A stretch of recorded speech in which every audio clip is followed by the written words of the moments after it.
All right, so yesterday decided to get into. I saw a little bit of stuff happening on a Facebook group I'm in. Now, I don't know if anyone knows, but back a month ago, I think it was about a month ago, Reddit banned a ton, a ton of subreddits they declared as hate speech subreddits. One of them was gender critical. And for those of you who don't know, gender critical is another term for TERF. That's what the word they like to use, a trans exclusionary radical feminist. So they had to go out and find their new place in the world, I guess. I don't know how you would describe it. Yeah, that's my face exactly. But they wanted to go find their new place in the world. So whatever. Okay, cool. Go off, do whatever you want to do. Just leave us alone. Well, they couldn't leave us alone. They had to come into a Facebook group I was a part of. That was actually it was a tag group that just shared memes and everything called "Excuse me, waiter, I didn't order the Swerf and Turf." Now, that group was actually pretty good up until all of the turf started coming in, and then they kind of took over. And then a bunch of other groups were created, and other groups got taken over, and then another group got created, and it looked like it wasn't going to get taken over, and then some shit happened in that group yesterday, which we're now going to talk about. So one thing I will say I have noticed extremely frequently in leftist spaces, and not even like, turfs are mostly, it's ridiculous.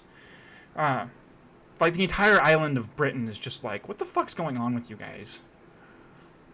I will say bangers and mash, fish and chips, and Scotch eggs are three of the best foods out there. Just throwing that out there. I don't apologize for liking their food. God, malt vinegar and fish. Oh, love it. Any rate, so the I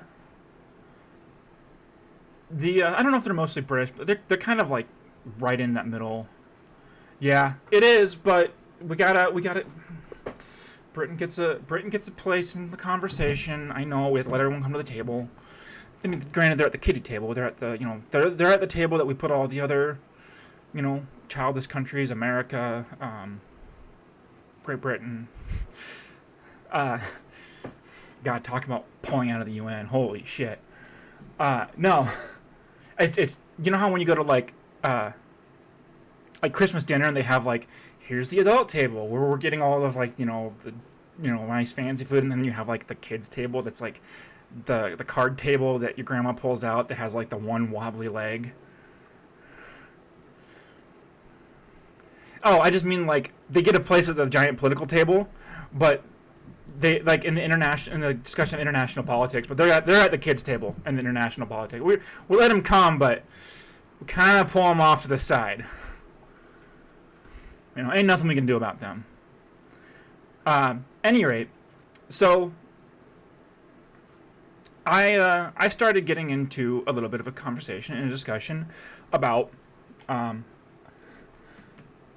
no, we're not lying on the table. We're sleeping underneath of it. We're the dog in this metaphor. Like, let's be real here. We're the dog that we might get table scraps if we're lucky. And it's absolutely true. It's really sad. So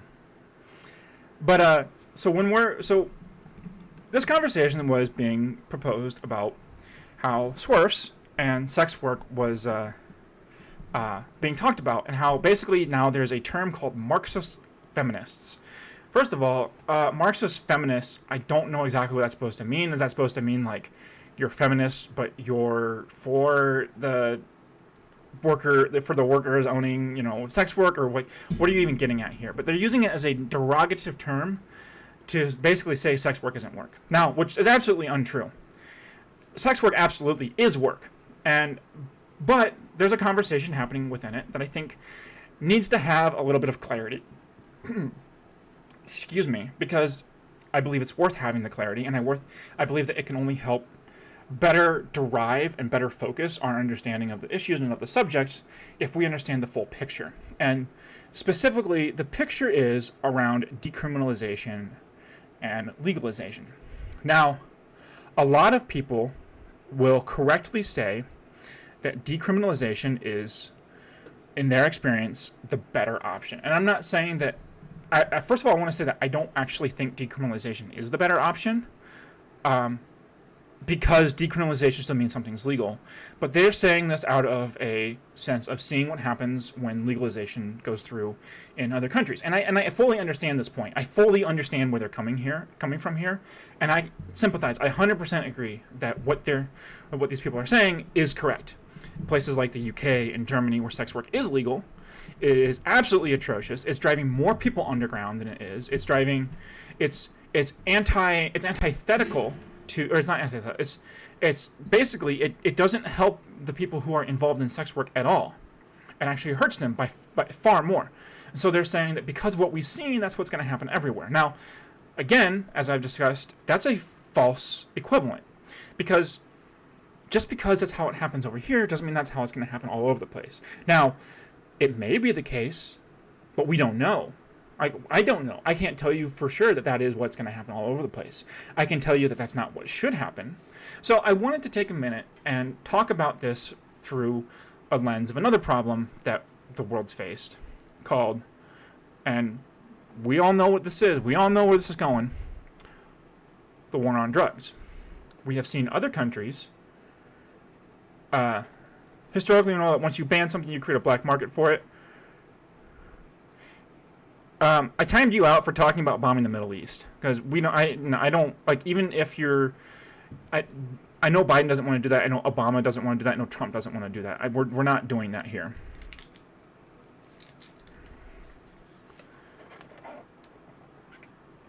Historically, once you ban something, you create a black market for it. Yeah, absolutely. And that's what we've done to drugs, and that's what we've done to sex work.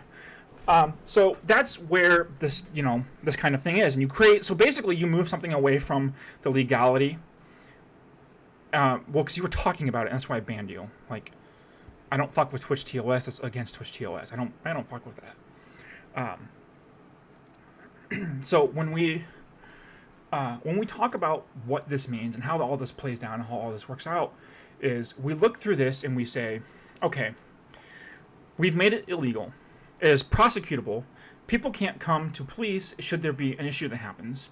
They can't use our systems of law enforcement that are in place, whether they might be some adverse effects. I think that at least the first step should be decriminalization. So, but the thing is, if you're going to decriminalize something, you might as well legalize it. And I'm going to get into this, and then I'm going to get into this in a minute. I'll say there's nothing wrong with talking about politics, but talking about political violence is where the line gets drawn. I don't advocate for political violence as politics exists today. I don't believe that political violence actually progresses anything forward. All right, but we have to look at this from a standpoint of what are the effects of this overall. Now, when people in the UK and Germany got legalized, they started to see a ton of regulations come in. And what we've seen with so far is I'm going to use Colorado because it was the first state to do this. Colorado didn't just decriminalize, they legalized cannabis. And what is important to see here is what actually happened. Now, when you legalize something, you bring it forward. You bring it into the eyes of the law. You put around it protections that other people have. So you don't have street dealers who are potentially lacing it with other chemicals, or that might, whatever level of that, whether that's street dealers or large scale distributors. Yeah, exactly. You normalize it. You put it at the forefront of society. You understand, hey, this is going to happen. You better educate around it. So, all of a sudden, now people are having this conversation of, wait, what? We're educating around this? What are you talking about? We are understanding the long-term effects of this. We start to talk about it. We start to actually have a conversation about it. Where, if you keep something illegal and you decriminalize it, because that's all decriminalization does. It just makes it illegal. It makes it you can't get charged on it. We've seen this in some other states with some other forms of decriminalization, where if you have pot charges, say you get picked up with cannabis, well, smoking and possessing cannabis isn't illegal. Well, so they make up and they say, well, you have intent to distribute because you're with whatever amount, and they'll just say that for everyone. Like, you could have, like, I don't know, you could have, like, 2 joints on you, and they'll just be like, oh, you have an intent to distribute. No, I don't. I have 2 joints, one for now, one for later.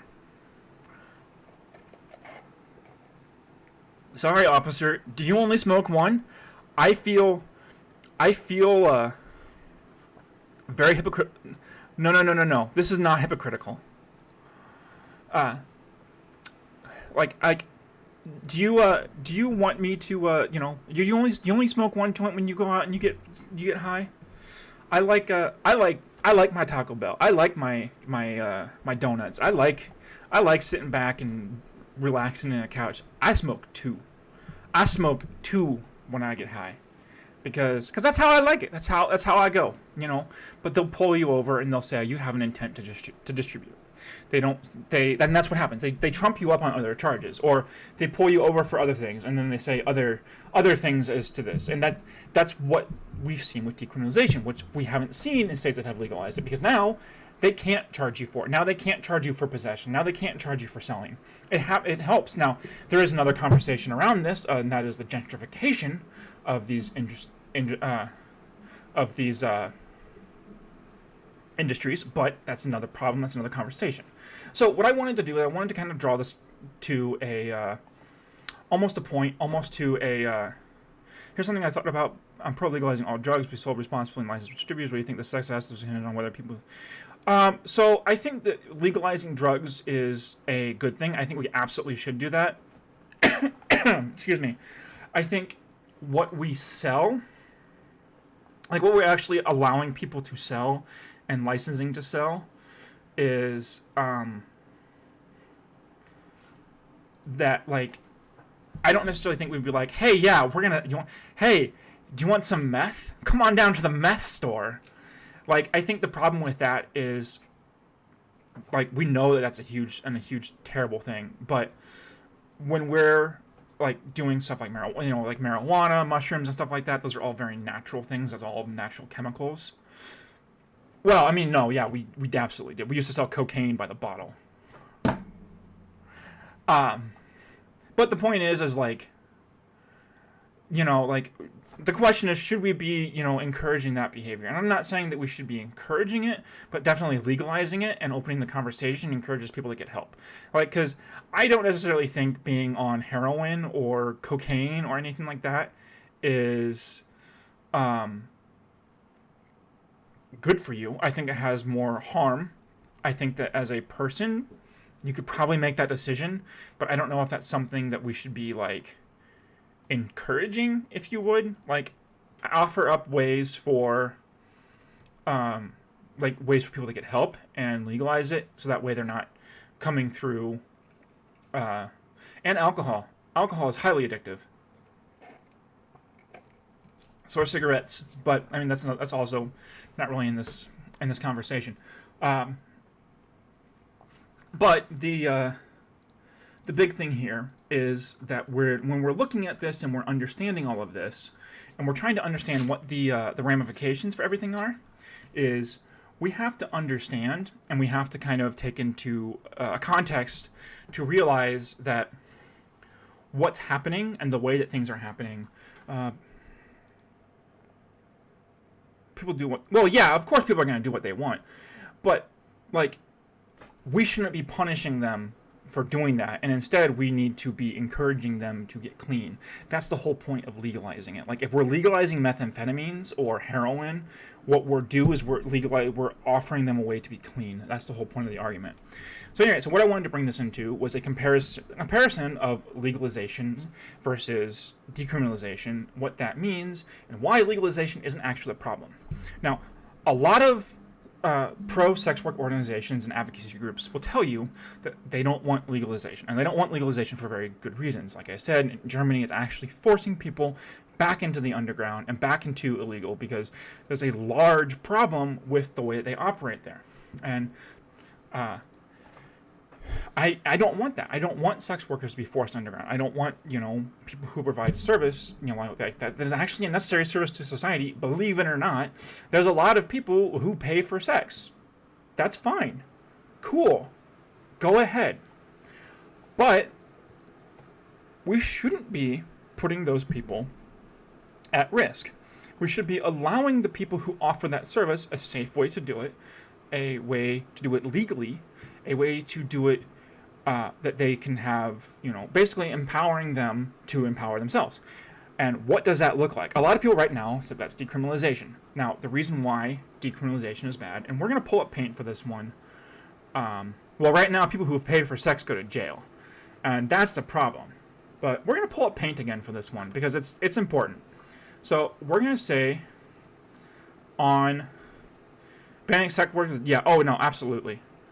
We're gonna pull this up and we're gonna do one of those like two-side things because people always do these two-side things and it helps visualize. So this is the legalization. This is decrim.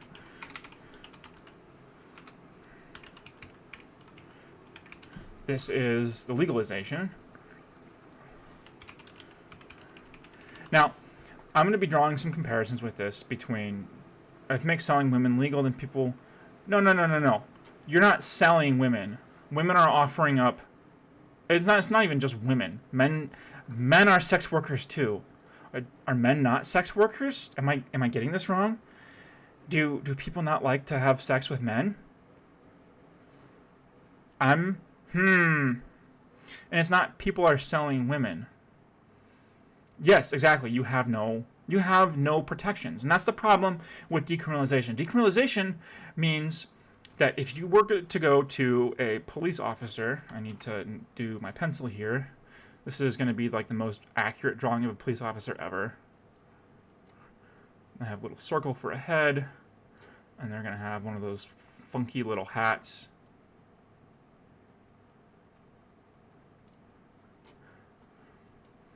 And they had like the little small little bills, and then got a little star for a badge. They were going to go to a police officer, and they were to say, "Oh shit, I didn't seal that, did I? Holy shit!" And they were to go through and they were to say, "Officer, I'm a sex worker and I was just raped." The officer is going to look, and they're going to say, Whatever. I don't care. In fact, I'm going to arrest you. Because they're going to find some other charges. How are you going to give consent? You are going to tick boxes and make a contract with that person you want to have sex with. Well, and that's a part of the implementation. The implementation is up for a discussion.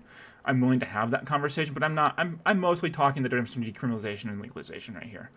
But they're going to go to that police officer, and that police officer can do one of two things. The police officer now has a legal obligation to take them at their word. They can't charge them, so they're not going to be able to go through. So it makes it so what this doesn't do, or so what this does is it makes it. This is still a crime.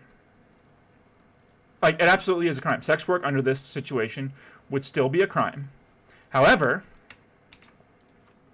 they can't charge you. So we're going to get got a little handcuffs here. And they're connected to each other. And I'm super great at drawing. I'm terrible at fucking drawing. I apologize for nothing. So they got their little handcuffs here.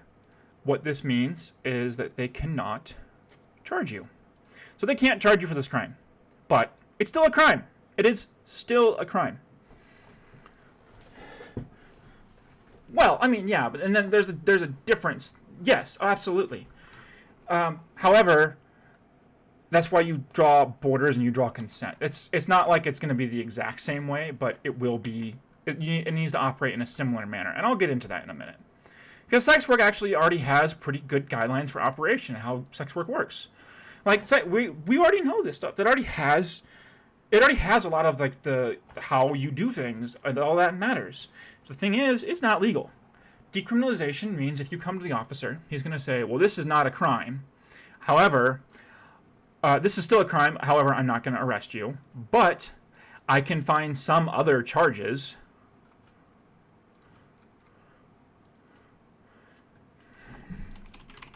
Oops, I don't want that red. I want that black. We can find some other charges, and with those other charges, I can go through and catch you on.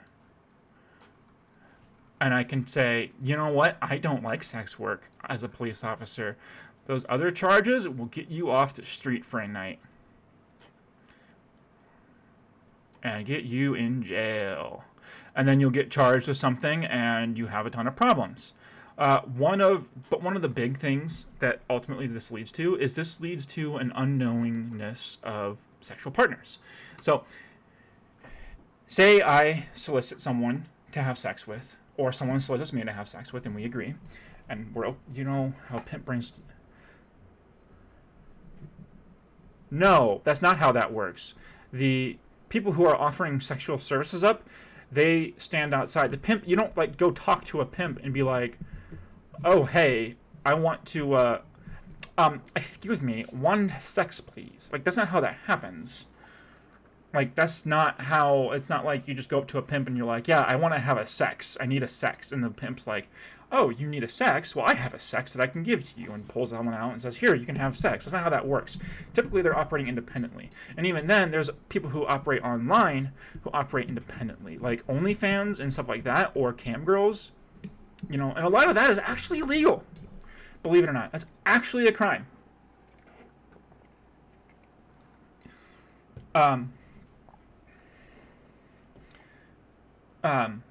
So, but what they'll do is they'll find other charges to put you in and to get you in trouble and to put you in jail because they don't like sex work.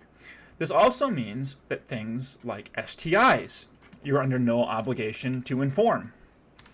That's a huge problem. You are under no obligation to inform anyone else of an STI. If you sleep with someone, whether on whatever side of this, if you say someone propositions me, I agree, I have, you know, and they have syphilis, right? I don't know this. They didn't tell me. I can ask them, but they're under no obligation to disclose that information. Even though at the point in time that we decide to sleep together, it's my fucking business. Because this is my body we're now considering. It's not a violation of bodily autonomy to disclose that information. But this is something that we don't know about. We also don't have. This also leads to a lack of contact books, and not to say that we want to use these contact books. We're gonna draw a little book here.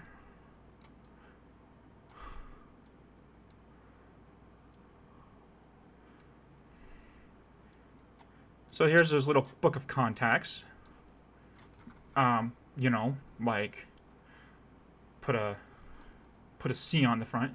So that way, say you do test positive, you have a historical record of clients that says, oh, I tested positive. So like say you get tested once a month, right? We'll say the first of every month is the day you get tested. And you know, and you hear back from that test in, say, February, that sometime in January you contracted, you know, test and trace.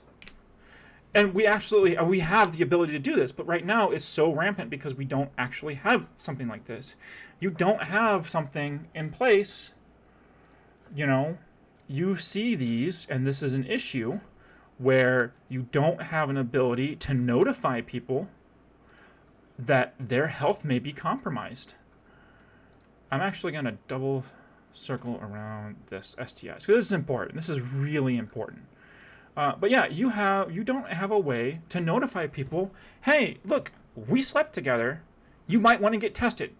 And I know people who would, like, I've argued with people, and this is part of the arguments I had yesterday, where, well, you're violating my bodily autonomy by saying I should have to tell people. No, you're violating their bodily autonomy by not telling them. Effectively, what you're saying is that you're okay with going off and giving people diseases. There was actually a case where God, I don't remember who it was, but someone knowingly slept with someone else and they had AIDS and they didn't disclose that information. And the judge was like, no, this is assault. Like, this is first degree assault.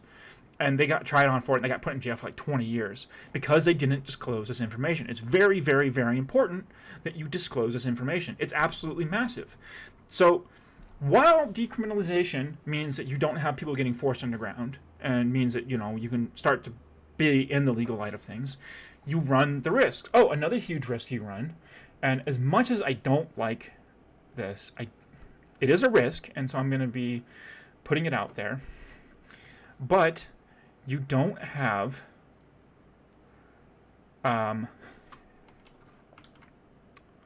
me see if I can't find an object. Nope, can't do it. Okay, so we're going to do this. You don't have protections for healthcare. You don't. Like, you are under no obligation from any company, or no, like, you cannot get insurance. Some insurance companies will straight out deny you. So if you go to the hospital, that's on your dime. And that's a huge, huge, huge, huge problem. That means we're not encouraging people to stay healthy. Insurance companies can openly deny for it because they're engaging in an illegal activity.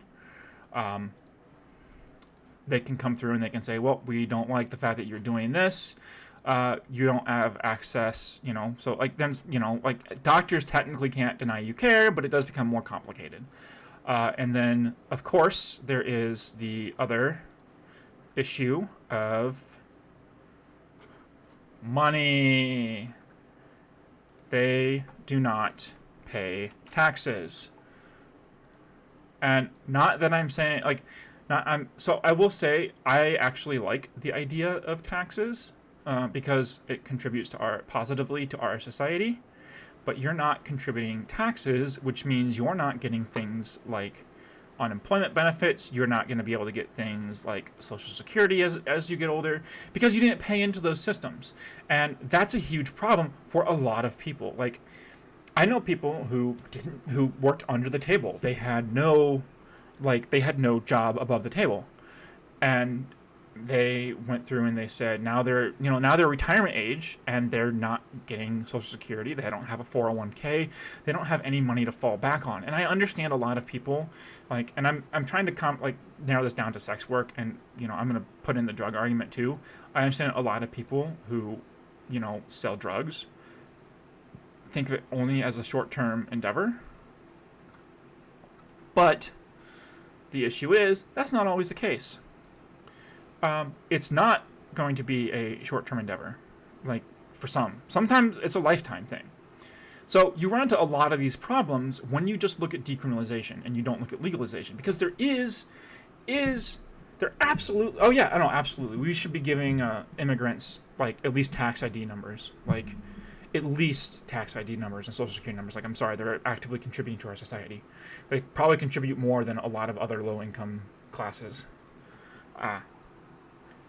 But the thing is, that's why it's very dangerous when you decriminalize something. There's still a lot of dangers. Like, yes, the big concern is they want to be able to operate independently, and I understand that, and I agree. They should be able to do that. However, even decriminalization isn't going to lead to that. Decriminalization, all it's going to mean is that you're not getting charged for that as a crime. You can get charged. There's still going to be things, and we've seen this with drug cases, like I said, with drug charges, almost all of this except for the STI. Well, STIs kind of applies because you have needle sharing and everything. But you see almost all of this show up too. And that's why people who are fighting for cannabis rights are fighting for legalization and not decriminalization. And while there are problems with legalization, the problems with legalization don't come from the don't come from the fact it's legalized. It comes with the implementation, and it comes with the overall regulations that go around it, which we're going to talk about. So I'm going to copy Mr. Police Officer and bring Mr. Police Officer over here. I'm going to bring over the crime bubble, because the crime bubble is important. Here's the crime bubble. All right, so when you do legalization looks at this and it says this: you go to the police officer, you're a sex worker, it says this is no longer a crime.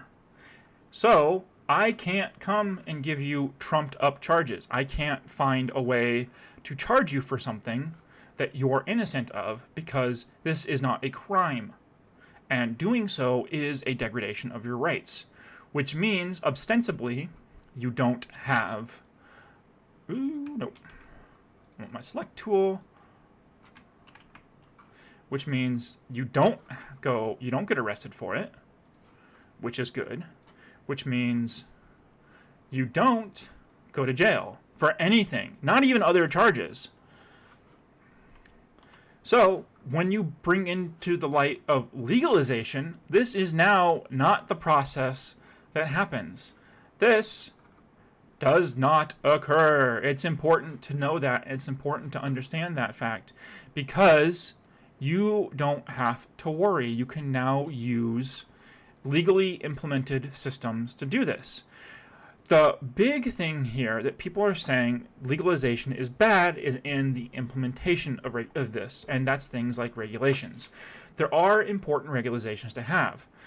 For example, our little contact book, our little book of contacts here, super important. Actually, really, really, really important because people have a right to know who they're sleeping with and what the risks of sleeping with that person are. I understand that there is a concern that this leaves people marginalized who might have HIV and AIDS marginalized, but it also adds a certain level of comfort to people who may be seeking this service who have HIV and AIDS, and they might not be getting denied because they already know that someone else is at risk. And actually, it's completely plausible to treat HIV and AIDS with medicine to manage it. Now, that doesn't mean it cures it, but you can manage it and you can effectively null out the chances of it spreading.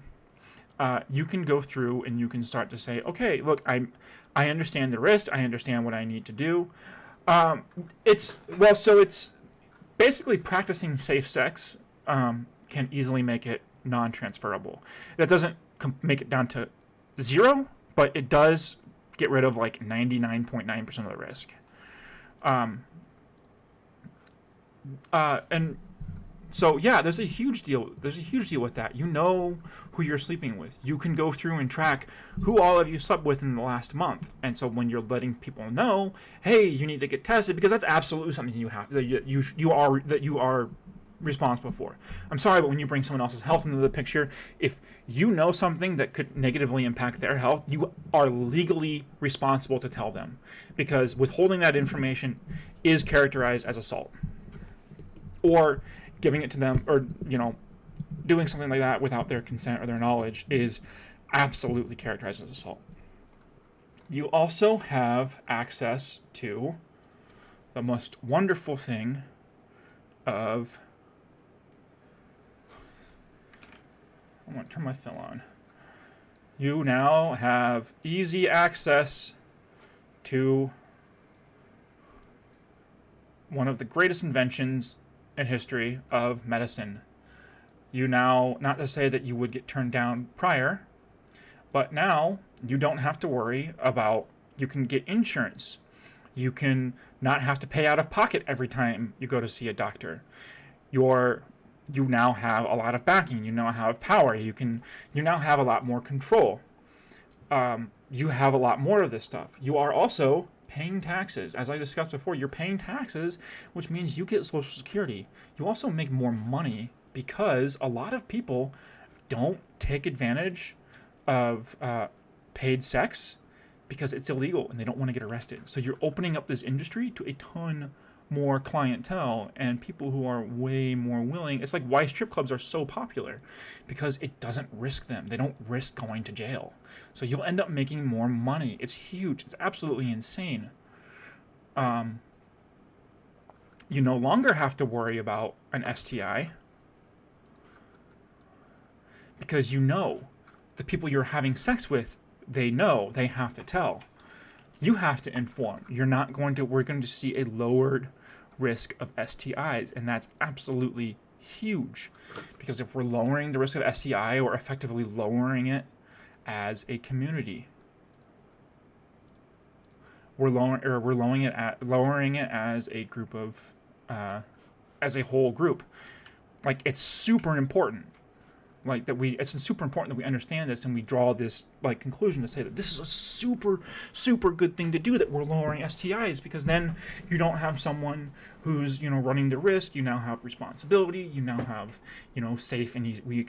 Doing this would also open up our testing. It would open up conversations around all of this stuff. It would overall lead to a better outcome.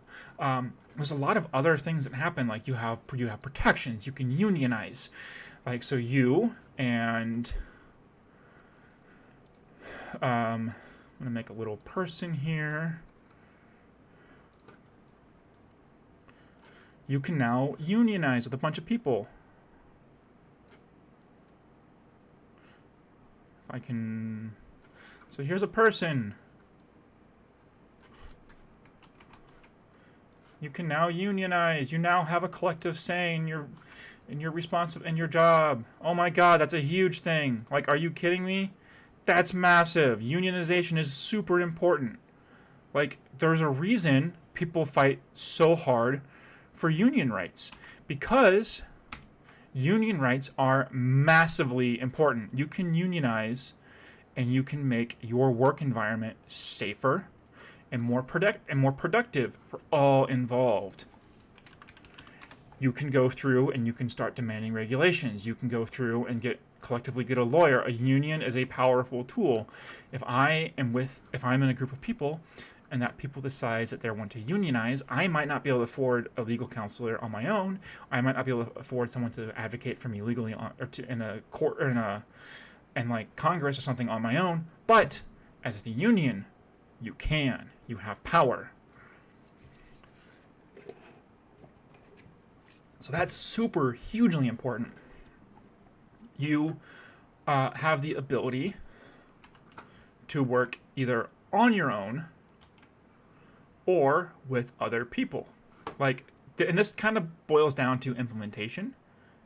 But if you have a group of people who, if you agree that, because I agree that sex work should be potentially independent work. There's no reason for it not to be. There's no reason for it not to go out and for it to be, okay, yeah, this is something that you can either do on your own or you can do with other people.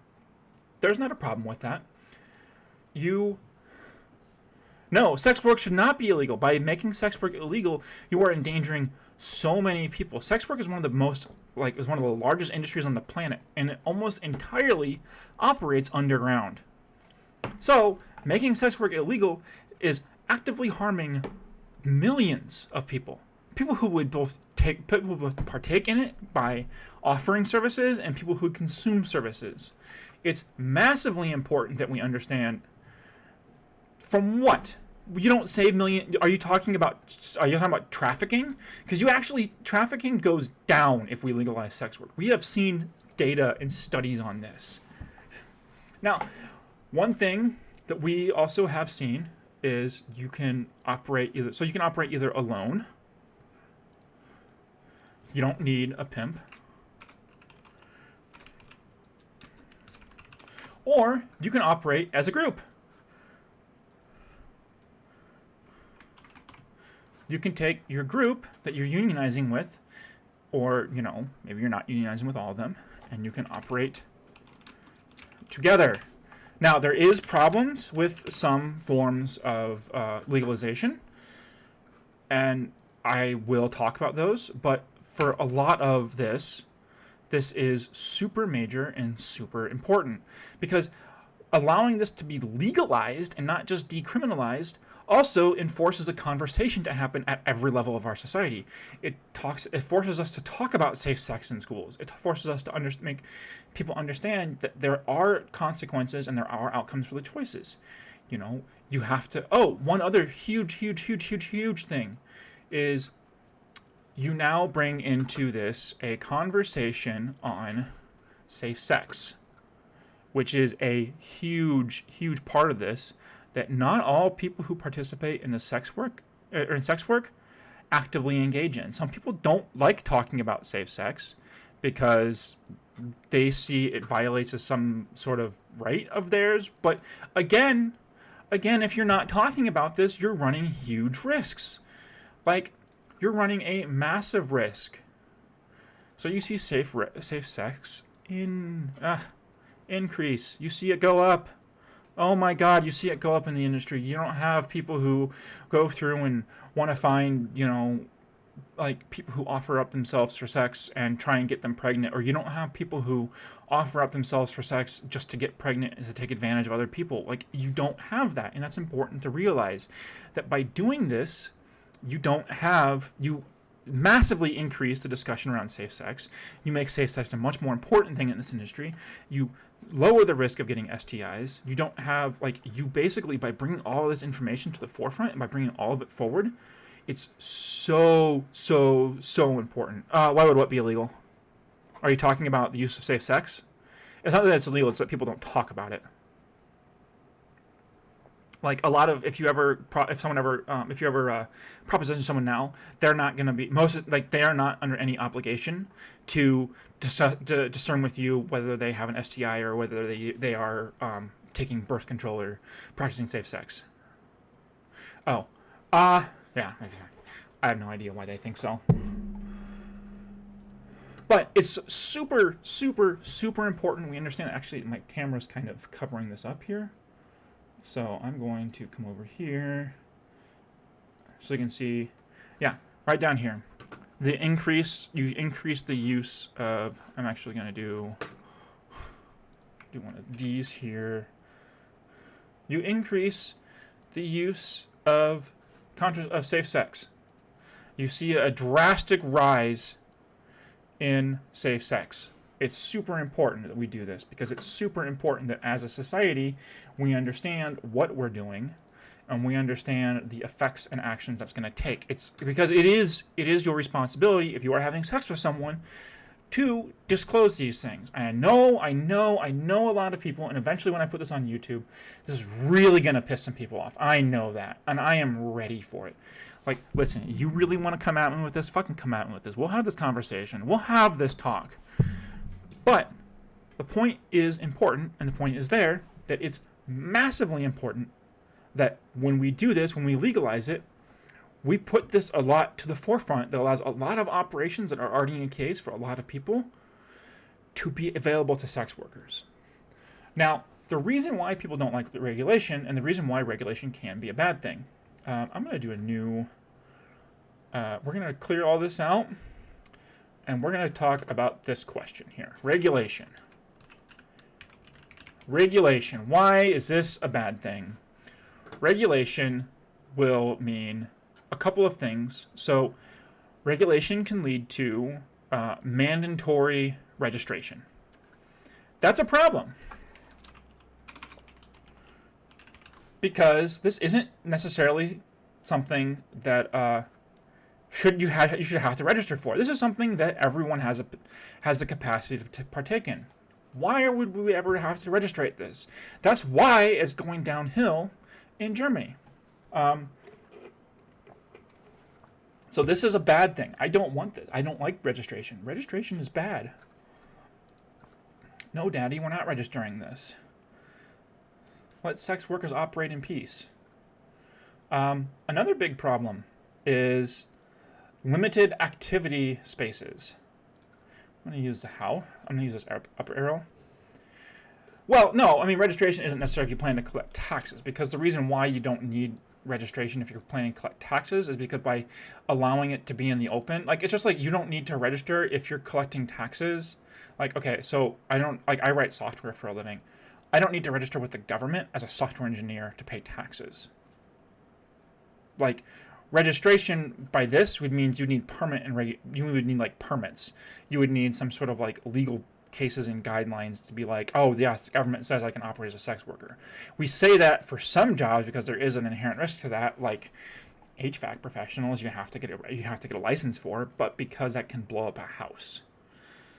Sex workers, there's, I mean, registration. When you're talking about taxes, that's effectively corporation, or it's not corporation. It's incorporation. Incorporation is how you would be paying like your taxes and everything. Other regulations can include where you can have sex. Now, this is something I actually, you know what? I'm going to do this because it's dumb. I hate this. Other regulations that people try and exhibit are where you can have sex. Now, this is a bad thing. If you limit sex to certain locations, that, oh, you can only have, sex in this location. I'm gonna give our house a nice little brown roof there.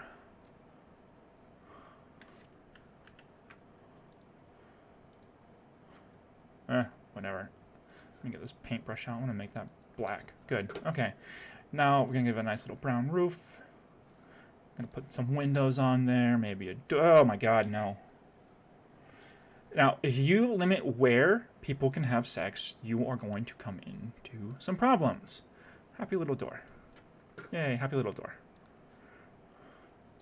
Nice yellow house with some blue windows because we're all kids here.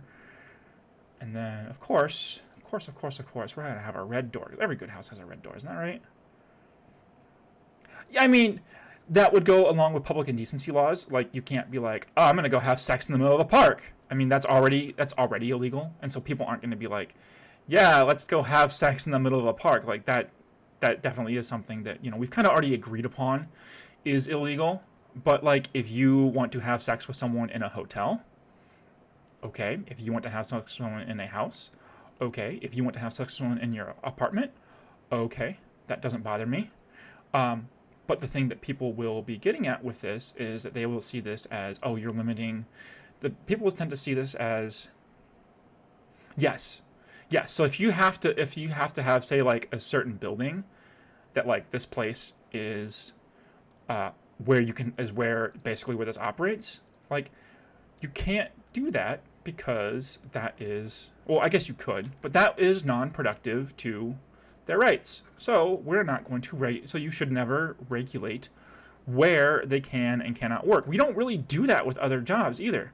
Like, it's not like this is some sort of crazy idea that, oh my god, we have to regulate. Like, typically why things happen, like, there's some regulations, but those are because of safety issues. And like I said, if you're regulating, like, oh, you can't have sex in public, there's a reason.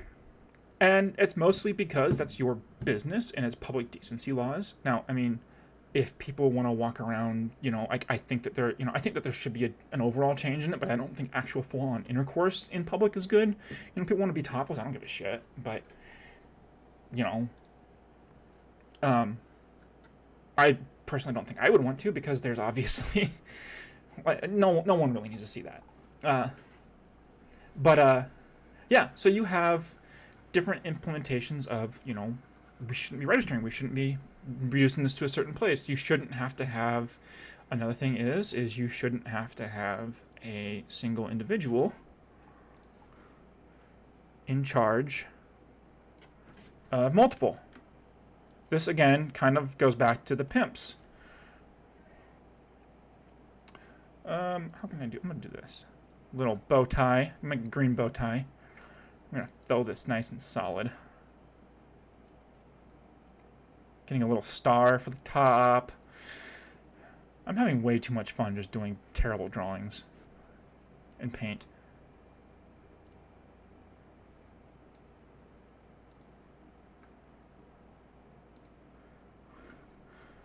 Yeah, have a nice little bow tie there. This is the little manager for all the people who participate in this. Gonna have a blue shirt, too blue shirt.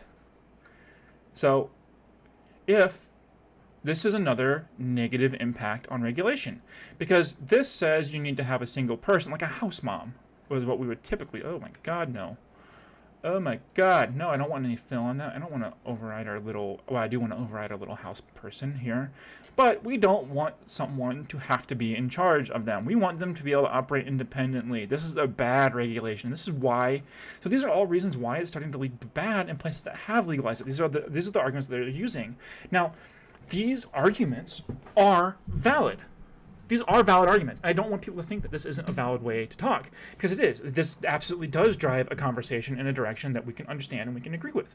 However, that doesn't mean that every argument on this level, that doesn't mean that every example of legalization is bad. We can do proper legalization. You can do proper regulations. For example, a good regulation is, this is going to be our little box here. Nope, I'm going to make that black. I'm going to come over.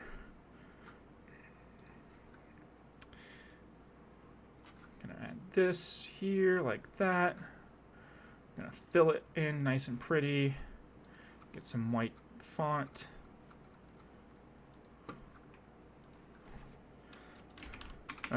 Can't. Whatever. This is our little calendar here. If we say you need to get tested once a month, this is a good thing. Like, this actually is a very good thing, because this ensures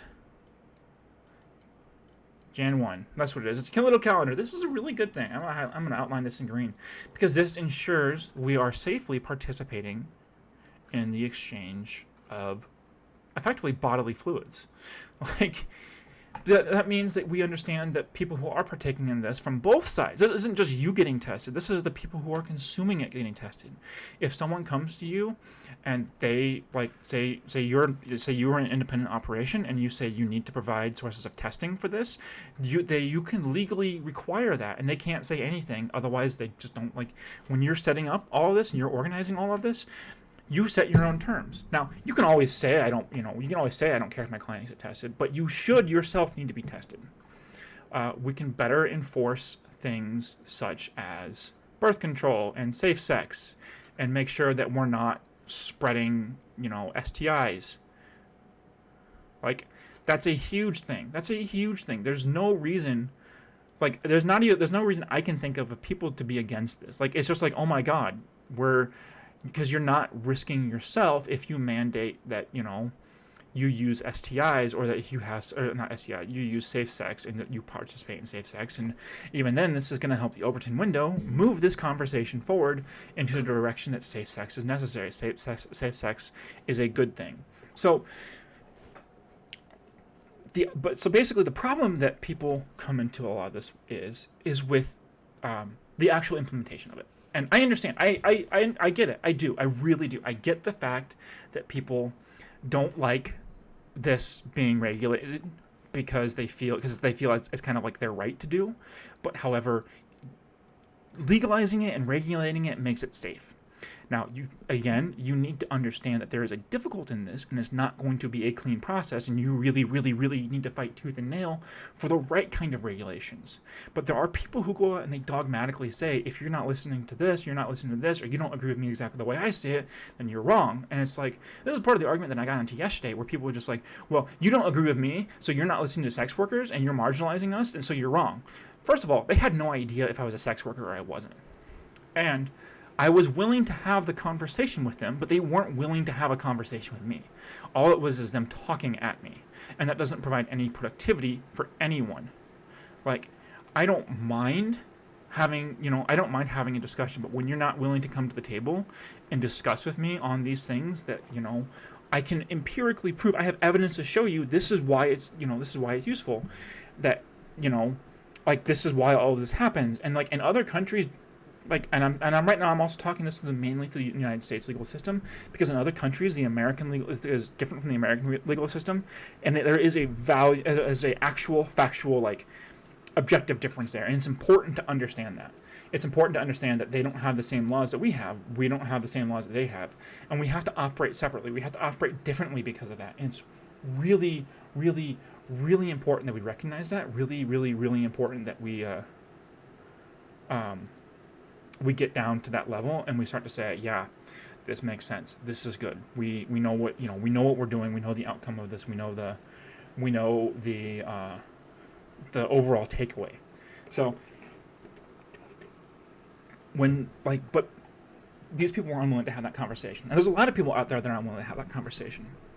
But the reason that I advocate for a lot of these things, and I advocate the way that I want to, is because a lot of these things are just is how it works. Like, you can't go up to a congressperson or someone or a lawmaker and be like, you're going to listen to me and you're going to listen to me only and you're only going to do what I say, because they're just going to laugh you out of their office and nothing's going to get done.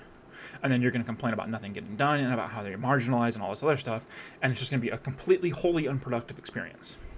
Now, I do want to end this, and I do want to say that I've actually looked into this. I just have my own body image issues that have been preventing me from this. So this is something I actually am interested in. I do want to partake in myself, and mostly from like a modeling boudoir, maybe selling photo sets online type of thing. But it's something I just have a lot of issues and a lot of self-image issues with myself. So that's why I'm not actively doing it. But it is something that I am actively interested in. I actively have a desire to partake in it. However, that boils down to is a level of lack of confidence in myself. So so it's kind of an really so I really hope this makes sense. I really hope that when I turn this into a YouTube video, this gets onto YouTube, people actually sit here to the end of the video to understand what I'm saying and not just get on this knee-jerk reactionary thing, which I know is going to fucking happen, because of course it does. So who knows?